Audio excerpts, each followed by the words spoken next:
Pangari kasi to eh. Gagawin na po sila doon sa kubo. Oo. Baka akala nyo, ganyan-ganyan, nakarehistro yan, boss. Malamig yan po. Oo, naka-white plate yan. Ay, kulungan ni Coco, dalo ko. Hindi. Gagawin mo na kulungan. Tila mo naman kasi, ano? Ay, wala pa himas. Nakarehistro to, boss. 38 only. Dito nila. Oo, may bawas pa. Nakakotse ka na. Power steering pa, ano? Nadadala ng may-ari to sa Quezon Province. Pasok ang vlog. Lumingon ka kung sa kanan mo na. Oo. Kasi long ride siya.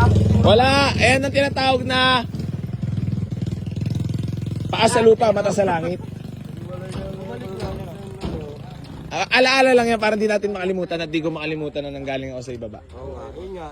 Kaya kung masaya man tayo sa buhay, ay Malaking lagi, Lord. thank you Lord ng lagi. Nakaka-enjoy. Gusto ko nga i-drive siya eh. Oo, syempre. Dito dyan tayo nagsimula eh. Pasok ang drive bukas. Sold na yan, Kia Pride. Geng, geng. Ah, buto gusto mo? Try natin yung vlog natin, lo. Ay, puta, magandang trip yun. Let's go. Ano? Kia Pride, dadali natin. Pawawa, lo. Ubod na yan dalawa yabang. Gagawin lang kulungan ni Coco. Aray mo. Kung yabangan lang tayo, gagawin daw kulungan ng aso.